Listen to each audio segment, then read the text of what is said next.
Hello everyone, I'm Dr. Sarita Jain.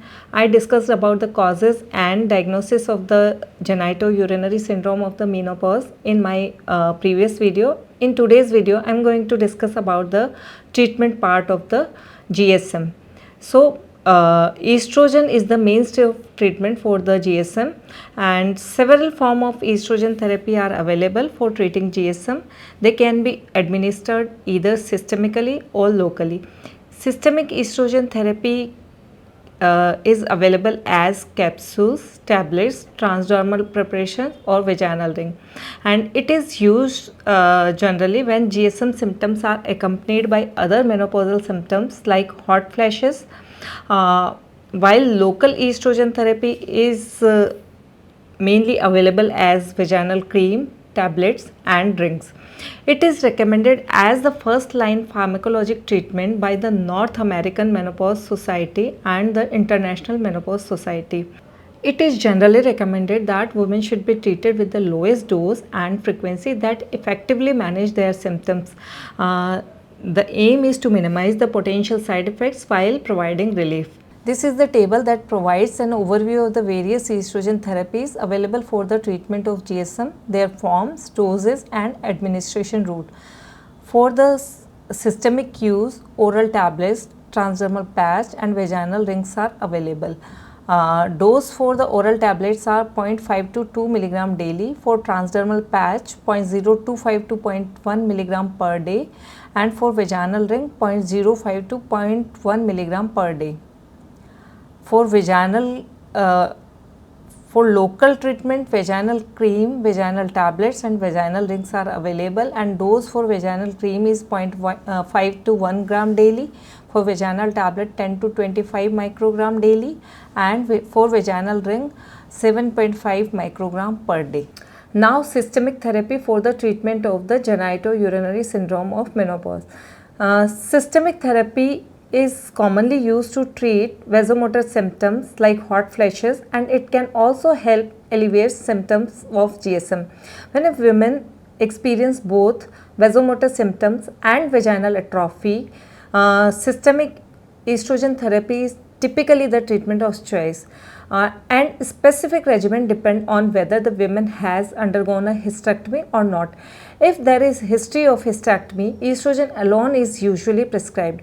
For women with the intact uterus, estrogen is combined with the progestogen to protect the endometrium, or alternatively, conjugated equine estrogen is combined with bazodoxifene, and this is FDA approved for the treatment of the VMS and preventing osteoporosis. Although it is not specifically approved for the GSM, but clinical studies have shown improvement in lubrication and sexual functions. One important thing to be kept in mind is when VMS symptoms subsides and symptoms are limited to GSM only, then transitioning to vaginal treatment is recommended, as they are more localized and can effectively target the remaining symptoms without the major side effects. Now, vaginal therapy for genitourinary syndrome of menopause. What are the indications for the vaginal estrogen therapy? It is recommended for women with vaginal symptom of GSM only. It allows for the lower doses of estrogen, so it reduces the systemic exposure. It is available as creams, sustained release ring, vaginal tablets, and soft gel inserts. Benefit of vaginal estrogen therapy is it restores estrogen to vaginal tissues. It improves the lubrication, it reduces the dryness and alleviates the pain during intercourse. It helps increase the vaginal rugae, lactobacilli, and improves the vaginal and urethral epithelium. It is effective for treating moderate to severe GSM with minimal safety concerns. Vaginal estrogen therapy has been found to be safe with the low risk of long-term side effects such as cardiovascular disease or cancer. Lowest effective dose is 4 microgram. Vaginal estrogen therapy does not help with the hot flashes or reduce the osteoporosis risk. Next treatment option for the treatment of GSM is progesterone. It is a kind of androgen. Androgens are precursor for the estrogen production, and they play a crucial role in maintaining vaginal and genitourinary health. Androgen receptors are found throughout the genitourinary tract, influencing tissues like the vestibule, clitoris, urethra, vagina, bladder, and pelvic floor muscles. Decreased estrogen level with age contribute to the development of the GSM symptoms. Progesterone is a synthetic version of the DHEA and it is approved specifically for treating moderate to severe dyspareunia associated with GSM. It is administered as a vaginal insert once daily at bedtime. There is no box warning on the progesterone and it can be used without restriction on duration. Progesterone improves vaginal tissue health by enhancing collagen, muscular layer and increasing nerve density. It also results in significant improvement in vaginal epithelial cells, pH balance and reduction of parabasal cells, leading to relief from vaginal dryness, dyspareunia and irritation and itching. Visual examination shows improved vaginal secretion, color and epithelial surface thickness and integrity. Serum level of the estradiol and testosterone remains within normal limits during treatment. Endometrium safety of the progesterone has been confirmed in both short and long-term studies.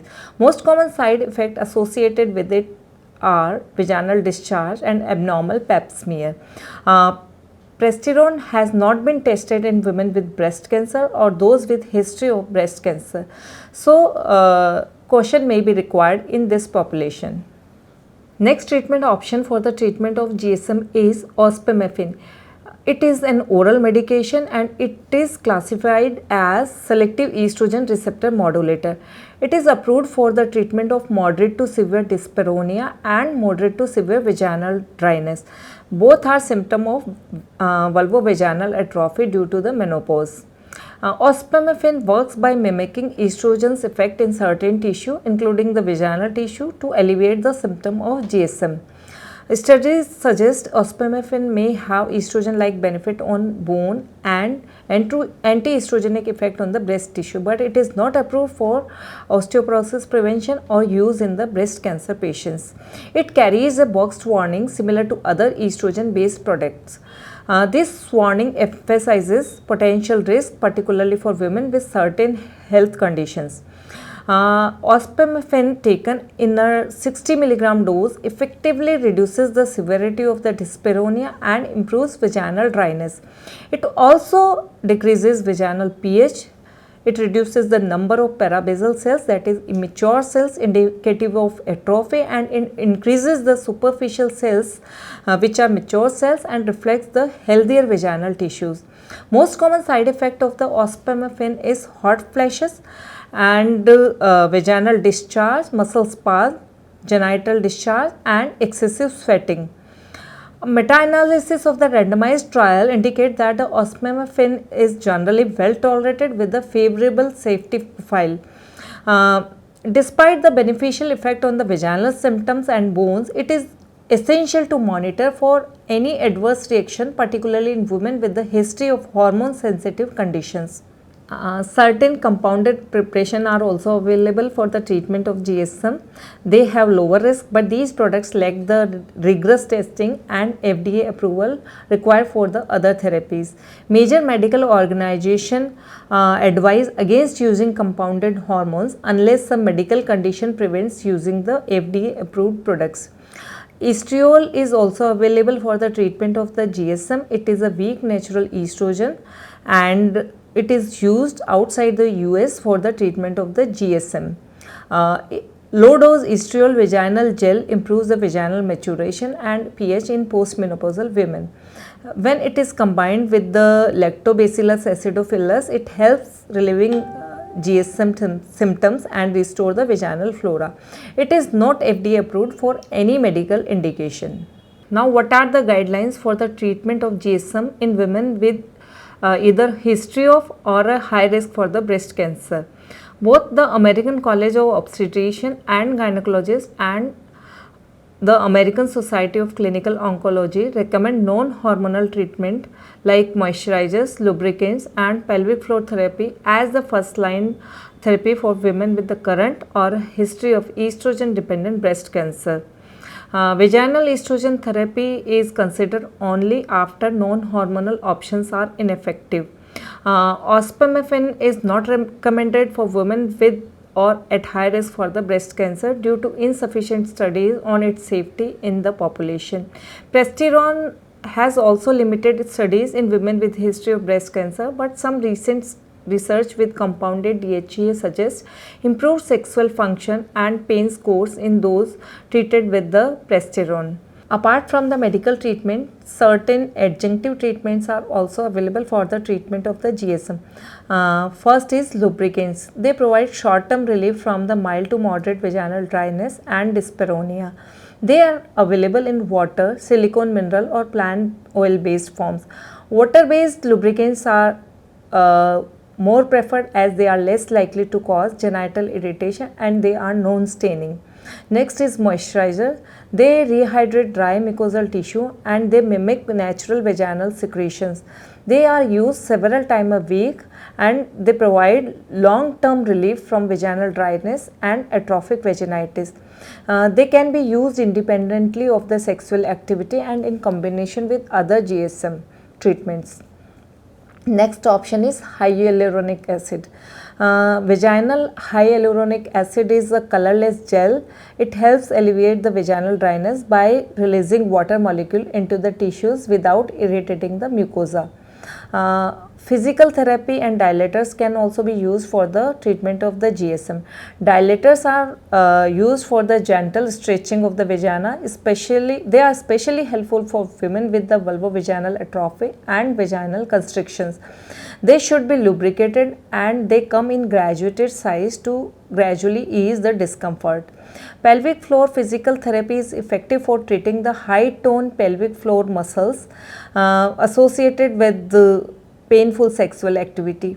They also help with the urinary incontinence, genital prolapse, dyspareunia and vulvovaginal atrophy symptoms. So to manage the GSM effectively, women should openly discuss their symptoms with their healthcare providers, and this dialogue helps ensure that the chosen treatment align with their needs and preference. With various treatment options available, finding a suitable approach can significantly improve the quality of the life for those affected by the GSM. So this was all about the treatment part for the GSM. If you found this information useful, please like and share the video and subscribe my channel. Thanks.